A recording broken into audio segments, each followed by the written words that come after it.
It is therefore ordered that you shall be put to death by electrocution in the mode prescribed by law, and that you shall be transferred to the custody of the warden at the Tennessee Prison for Release.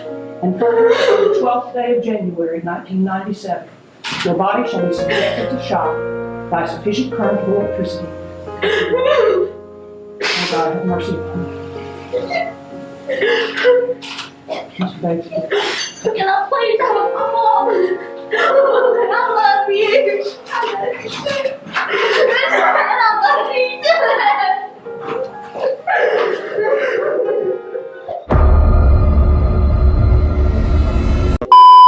Yo geng, gua Arjun, selamat datang di Jun's Corner.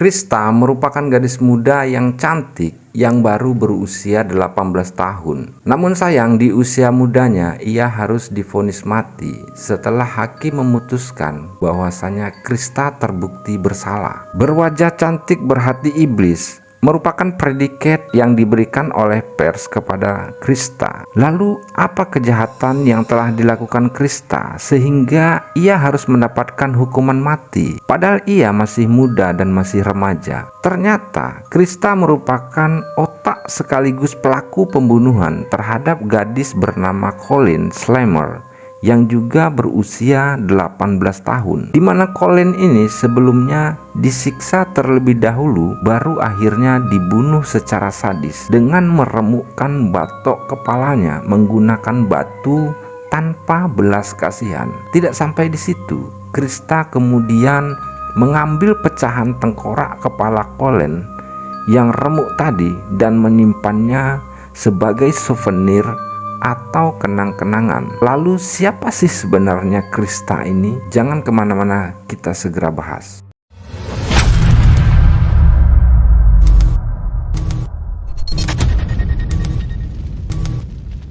Krista Kyle Pike lahir pada 10 Maret 1976 di West Virginia. Ibunya bernama Carissa, seorang pecandu alkohol dan narkoba. Jadi Krista ini pada masa kecilnya jarang mendapatkan perhatian dan kasih sayang karena Carissa sibuk menghabiskan waktunya dengan berpesta dan mabuk-mabukan. Sementara ayahnya Krista tidak pernah diketahui di mana keberadaannya.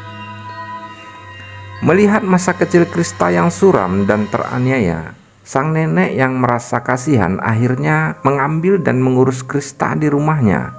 Namun sang nenek meninggal dunia saat Krista baru berusia 12 tahun, sehingga Krista terpaksa kembali lagi ke rumah ibunya. Di usianya yang masih belia, Krista akhirnya mulai tercemar dengan gaya hidup ibunya. Sang ibu memulai memperkenalkan Krista dengan alkohol dan obat-obatan terlarang. Keadaan ini membuat Krista akhirnya putus sekolah.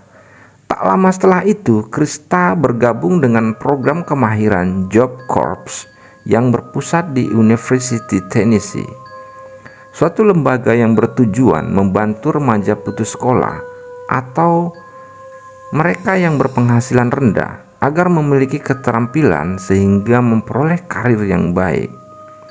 Program ini juga menyediakan asrama bagi pesertanya. Jadi Krista juga ikut tinggal di asrama tersebut. Di situ Krista yang mengambil jurusan kejururawatan kemudian berkenalan dengan seorang lelaki bernama Theodore Shipp yang mengaku sebagai penganut ajaran satanisme.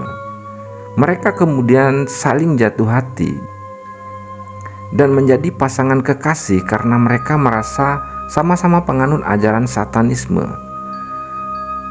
Seorang lagi pelajar perempuan yang rapat dengan Theodore dan Krista adalah Sadola Peterson.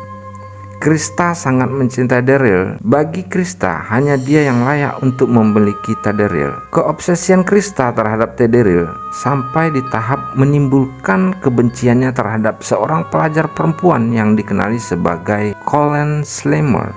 Krista merasa bahwa Colin Slammer ini juga menyukai pacar Krista dan ingin merebut Theodore dari tangannya.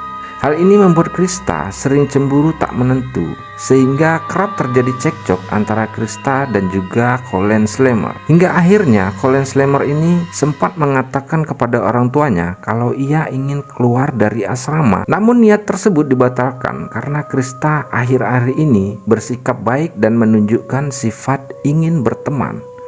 Sebagai bentuk persahabatan, suatu hari Krista mengajak Colin untuk berpesta obat-obatan di suatu pabrik terpencil yang terbengkalai, yang posisinya itu terletak di belakang asrama mereka. Colin yang merasa sudah menjadi sahabat baik akhirnya merespon ajakan Krista. Hingga tepat pada tanggal 12 Januari jam 8 malam, Krista, Colin, Tederil dan juga Sadola, mereka dengan berjalan kaki dari asrama menuju pabrik yang sedang terbengkalai tersebut. Nah, pada saat melalui sebuah terowongan, si Colin ini sudah mulai merasa nggak enak, geng. Mengapa harus melewati terowongan ini? Karena jalan tersebut merupakan jalan menuju hutan, berbeda dengan tujuan semula, ke pabrik terbengkalai yang mereka janjikan. Tapi Krista meyakinkan Colin bahwasanya di hutan akan lebih enak dibandingkan di pabrik yang terbengkalai dan kotor tersebut. Hingga akhirnya Colin pun ikut dengan perkataan Krista. Dan sesampainya di hutan, si Colin menanyakan tentang obat-obatan yang dijanjikan oleh Krista. Namun bukannya menjawab, Krista malah menampar Colin secara bertubi-tubi hingga Colin terjatuh. Colin merasa bingung dan tidak mengerti apa yang sedang terjadi. Colin berusaha menenangkan Krista dengan mengatakan bahwa bila ada persoalan di antara mereka dapat dibicarakan dengan baik-baik. Namun Krista malah bertambah brutal dan menendang Colin berulang kali. Colin kemudian berusaha lari untuk menghindar. Namun Tederil bukannya melerai, justru malah membantu Krista dengan mengejar dan menangkap Colin. Krista tiba-tiba saja mengeluarkan sebuah pisau cutter dan menyayat bagian dada, perut dan juga lengan Colin. Darah mulai mengalir di seluruh tubuh Colin. Dia hanya bisa memohon kepada Krista untuk berhenti menyiksanya. Namun Krista tidak memperdulikannya. Lalu Krista memberikan cutter tersebut kepada kekasihnya Tederil. Dan Tederil kemudian menyayat dada Colin yang masih hidup itu dengan menggambar pentagram, lambang pemujaan setan. Bisa dibayangkan penderitaan si Colin yang masih hidup itu, ya kan, geng? Hampir 1 jam mereka menyiksa Colin hingga merasa puas. Akhirnya Krista mengambil batu dan memukul kepala Colin bertubi-tubi hingga tengkorak kepalanya remuk, geng. Colin kemudian mengambil pecahan tengkorak kepala tersebut dan menyimpannya di saku jaket untuk dijadikan souvenir atau kenang-kenangan. Sementara Sadola sendiri tidak ikut dalam penganiayaan dan pembunuhan tersebut. Ia hanya ditugaskan untuk mengawasi dan mengamankan rencana Krista. Melihat Colin yang sudah tidak berdaya, kemudian Krista, Tederil dan juga Sadola akhirnya menyembunyikan mayat Colin di semak-semak di bawah pohon.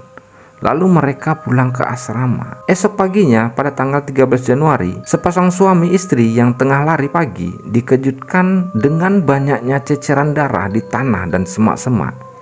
Mereka curiga dan mengikuti jejak darah tersebut hingga akhirnya mereka dikejutkan dengan penemuan mayat di balik semak-semak.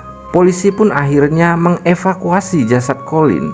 Sementara Krista dengan bangganya memamerkan potongan tengkorak kepala Colin kepada teman-temannya sambil menari dan tertawa.